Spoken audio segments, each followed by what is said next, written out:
So our today's topic is to find mode. तो हमने आज मॉड फाइंड करना है। क्वेश्चन नंबर 9 है। Data is provided to us. Data हमें दे दिया गया है जिसमें क्लास इंटरवल और उनके रिस्पेक्टिव फ्रीक्वेंसीज हमारे पास मौजूद हैं।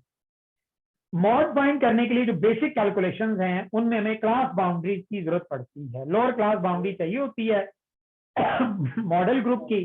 तो उसके लिए पहले हम करेंगे क्या, हम सबसे पहले क्लास बाउंड्री का कॉलम जो है वो ड्रॉ कर लेंगे। क्लास बाउंड्रीज निकालने के लिए आपको मैंने प्रोसीजर बताया था, मैं फिर से दोहरा रहा हूं उसको कि उसके लिए आप करते क्या हैं कि ये जो दो वैल्यूज होती हैं कोई भी, एवरी टू कंसेक्टिव लोअर और अपर लिमिट, इनका डिफरेंस फाइंड करते हैं। यानी 4 - 3 divided by 2 is equal to किसके होगा जी, 1/2 और ये होगा 0.5। तो ये वो वैल्यू है which is to be added और subtracted in the lower limit, subtracted in lower limit and added in upper limit. तो हमारे पास क्या चीज आ जाती है, क्लास बाउंड्री। यानी इधर आ जाएगा 0.5 और इधर 3.5, फिर इधर 3.5 और इधर 6.5, 6.5 लोअर लिमिट और 9.5 ऐड करके अपर लिमिट। लोअर लिमिट 10 में से 0.5 लेस करके 9.5 और अपर लिमिट 12.5 ऐड करके, फिर लोअर लिमिट 12.5 लेस करके और 15.5 ऐड करके, और 16 में से 0.5 लेस करेंगे 15.5 और इधर 18.5। अब 18.5 और इधर 21.5। तो आप देखें, आप डाटा कंटिन्यूस है, यानी इसमें ब्रेक नहीं है तो वैल्यू किसी ना किसी ग्रुप में जरूर फॉल करेगी। अब हमने जब क्लास बाउंड्रीज मार्क कर ली हैं तो अगला मरहला हमारा क्या है, हमने मॉडल ग्रुप जो है वो उसको मार्क करना है। मॉडल ग्रुप जो है वो मार्क करना बहुत आसान है। उस मकसद के लिए हम सबसे पहले इसमें ऑब्जर्व करेंगे कि विच फ्रीक्वेंसी इज द हाईएस्ट, कौन सी फ्रीक्वेंसी सबसे ज्यादा है। तो आप देख रहे हैं कि 6 जो है that is the highest frequency. 6 क्या है, हाईएस्ट फ्रीक्वेंसी है। तो लिहाजा इसको मैं लिख देता हूं FM इसके सामने। FM stand for model frequency या मैक्सिमम फ्रीक्वेंसी, ठीक है।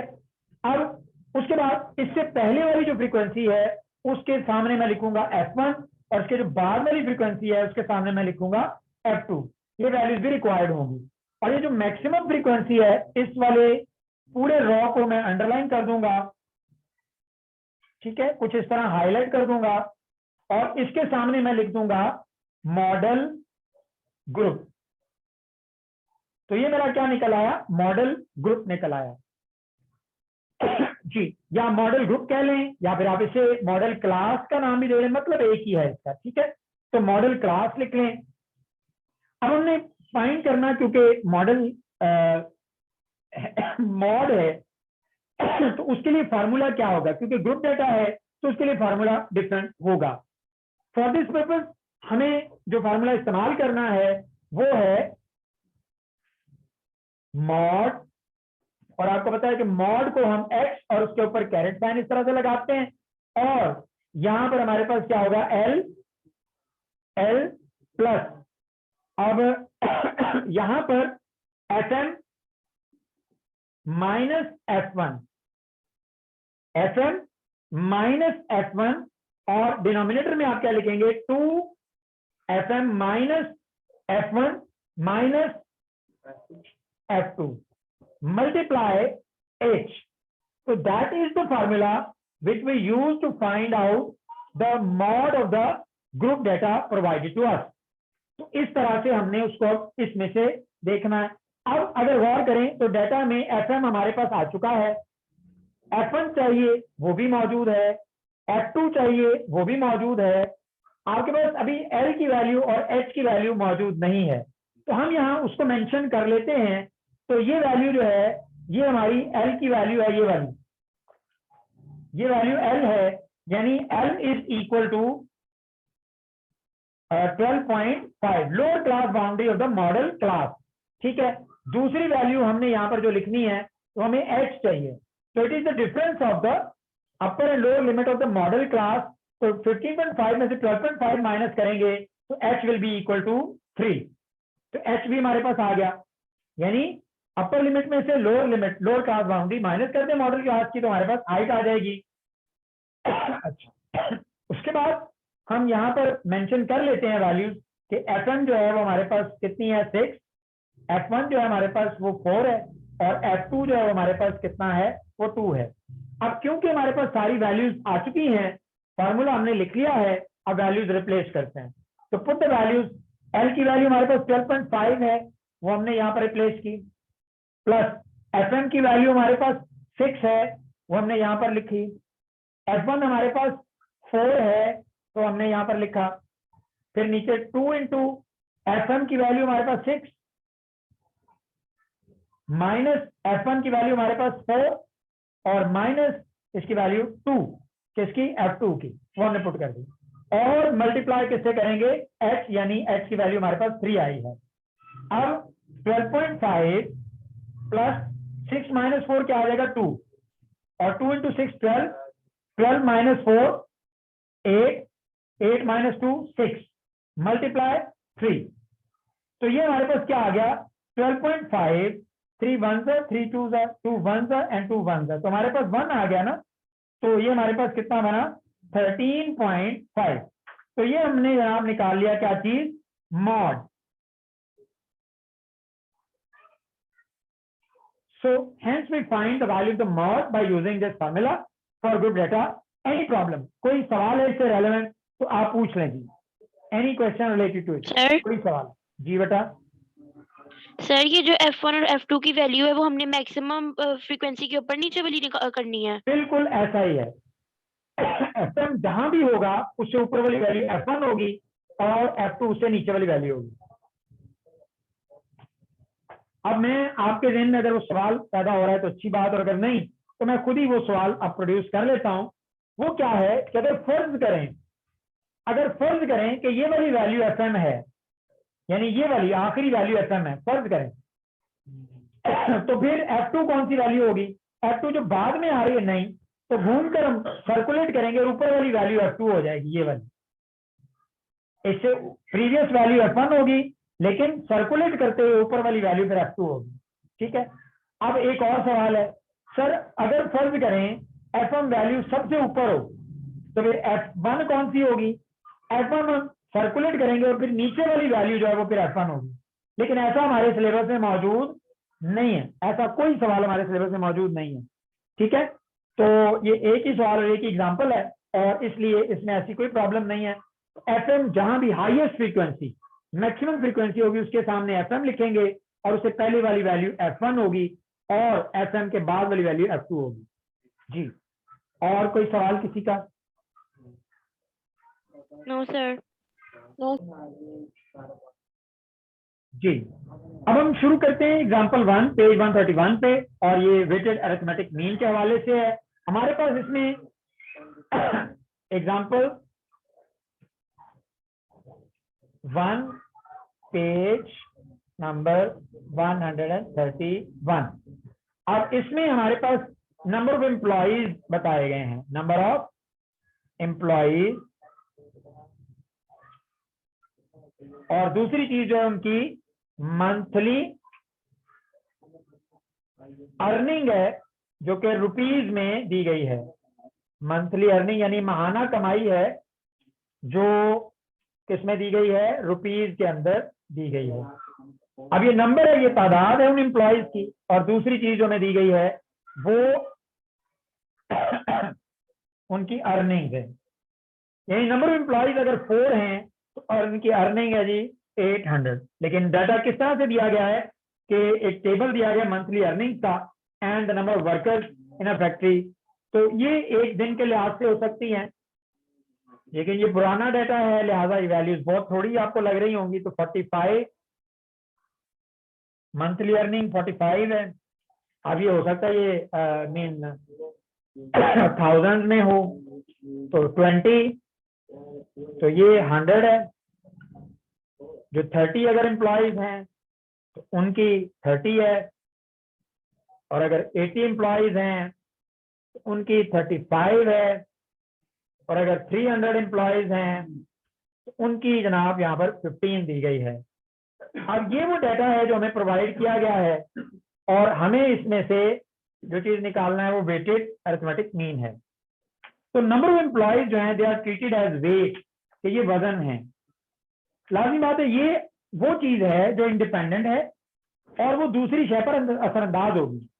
तो वेट असल में क्या चीज होती है? It is a quantity which is independent and which actually effect the other quantity, जो कि दूसरी क्वांटिटी पर असरअंदाज होकर उसमें तब्दीली पैदा कर दे। लाजिम बात है कि अगर आप नंबर ऑफ एम्प्लॉइज जो है बदलते हैं तो उसका असर जो है मंथली अर्निंग उसकी मिकदार पर कुछ फर्क पड़ता है। तो हम यहाँ पर इसको वेट कॉल कर रहे हैं और मंथली अर्निंग जो है ये हमारे पास डाटा है यानी एक्स है, ठीक है। तो ये हमारे पास वैल्यूज हैं, तो और डब्ल्यू जो वेट है वो नंबर ऑफ एम्प्लॉइज हैं। अब करना क्या है, हमें एक तीसरा कॉलम बनाना है विच इज एक्स डब्ल्यू, यानी हमें इनका प्रोडक्ट निकालना है, हमें इन वैल्यूज का प्रोडक्ट निकालना है। अब प्रोडक्ट कैसे निकाला जाएगा, वो बड़ा ही सिंपल सा प्रोसेस है कि हम W की हर वैल्यू को इससे मल्टीप्लाई करेंगे, यानी 4 × 800, तो हमारे पास आंसर कितना आ जाएगा 3200। फिर उसके बाद 22 × 45 है, तो 22 को 45 से मल्टीप्लाई करेंगे तो हमारे पास वैल्यू आ जाएगी 990।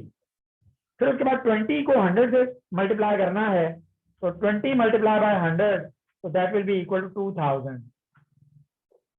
फिर उसके बाद हमारे पास 30 को 30 से मल्टीप्लाई करना है, तो 30 multiply 30 will be equal to 900, तो ये हमारे पास वैल्यू हो जाएगी 900। फिर उसके बाद 80 को 35 से मल्टीप्लाई करना है, तो ये हमारे पास वैल्यू आ जाएगी 80 × 35 विल बी इक्वल टू, ये हमारे पास हो जाएगी 2800। बहुत इजी सा शॉर्ट आंसर है, लेकिन इसमें जो रियल टफ टास्क है वो ये कि वेटेड जो है वो आपने देखना होता है कि वो कौन सी वैल्यू है, वो आपको नहीं बताई जाती, आप खुद असेस करते हैं, जायजा लेके तजिया करने के बाद उसमें लिखते हैं कि ये वाली वैल्यू जो वेट है, और वो प्रैक्टिस से आपको आती है चीज, पता चलता है कि कौन सी कमोडिटी, कौन सी शेयर जो है वो वेट ली जाएगी और कौन सी जो है वो एक्स वेरिएबल ली जाएगी। ठीक है जी, अब यहाँ पर हम इसको शुरू करते हैं। तो हमें जिन अकॉर्डिंग टू द फार्मूला हमें जो चीजें दरकार हैं वो क्या है, अगर हम फार्मूला लिखें तो वो एक्स डब्ल्यू, इसकी बेस में हम डब्ल्यू लिख देंगे, सब्सक्रिप्ट करेंगे, तो एक्स डब्ल्यू यानी वेटेड अरिथमेटिक मीन का ये सिंबल है X W bar, that will be equal to sum of X W divided by sum of W, mean sum of weight. अब इसमें हमें सम ऑफ एक्स डब्ल्यू चाहिए और सम ऑफ डब्ल्यू, तो सम ऑफ डब्ल्यू इधर, जी जी सर पेज 130 पे एक फॉर्मूला लिखा हुआ है इसका।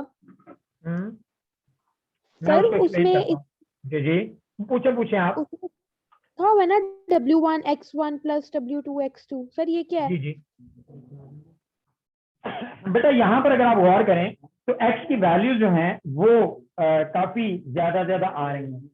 यहाँ पर हमारे पास ये चीज जो है ये क्या है, ये x1 है, ये x2 है, ये x3 है, ये x4 है, ये x5 है, ये x6 है। बिल्कुल इसी तरह ये वैल्यू जो है W1 है, ये W2 है, ये W3 है, W4 है, W5 है, तो W6 है। तो रेफरेंस में वैल्यू जो एक जैसी होती है वो मल्टीप्लाई होंगी। अगर इसी तरह ये वैल्यू चलती रहे, ये वैल्यू चलती रहे और ये हो जाए WN यानी इन्फिनिटिव नंबर, बहुत ज्यादा वैल्यूज हों, और अगर इसी तरह इसमें भी तो ये XN हो, तो फिर आपका ये फॉर्मूला डेवलप होता है।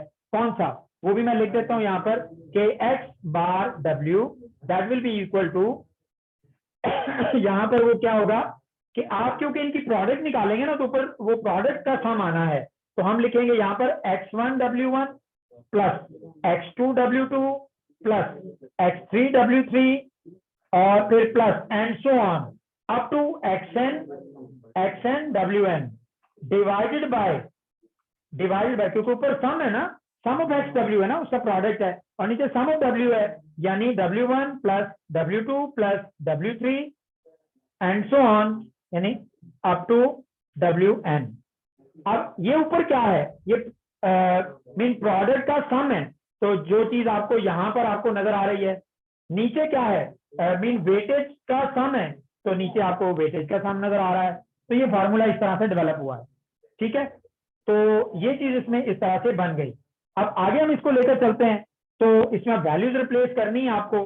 सम ऑफ डब्ल्यू हमने निकाले विच इज 452, और जबकि इधर हमारे पास ये सम जो निकलेगा सम ऑफ एक्स डब्ल्यू तो ये कितना हमारे पास है जी, ये है 14,390। तो ये वैल्यूज यहाँ पर रिप्लेस करते हैं, 14,390 divided by sum of W हमारे पास कितना है 456। तो ये हमारा आंसर कितना आ गया, उसमें अगर हम इसको कैलकुलेट करते हैं, इसको डिवाइड करते हैं, तो ये लिखा हुआ है 31.5। तो ये हमारे पास वेटेड अरिथमेटिक मीन जो है वो हमें मिल गया है। Any problem? Any problem? Okay.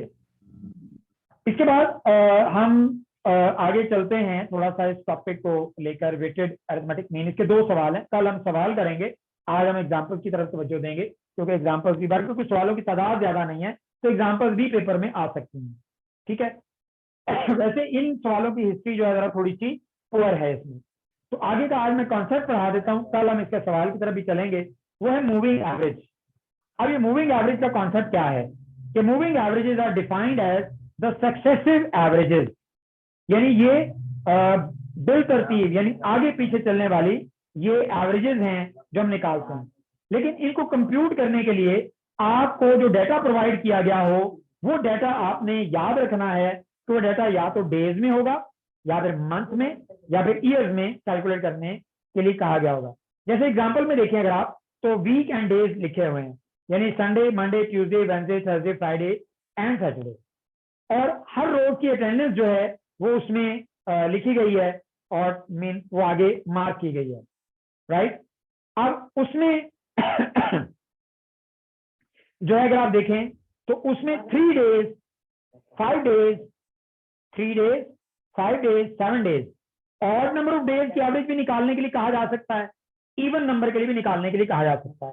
आपके सिलेबस में यहाँ पर ऑड नंबर ऑफ डेज की एवरेज निकालने के लिए कहा गया है, ऑड नंबर ऑफ डेज के लिए, यानी जैसे आप देखें तो 3 डेज मूविंग एवरेज जो इसमें निकालने के लिए एग्जांपल में बताया गया है। ठीक है। अब ये कैसे निकाली जाती है, ये प्रोसीजर प्रैक्टिकली करके इसको किया जा सकता है। तो लेकिन आज अगर मैं सवाल शुरू करता हूँ तो मीटिंग जो है वो फिर बीच में रह जाएगी। आज के लिए इतना ही कर लेते हैं और नेक्स्ट मीटिंग में इंशाल्लाह आगे इसको पढ़ेंगे।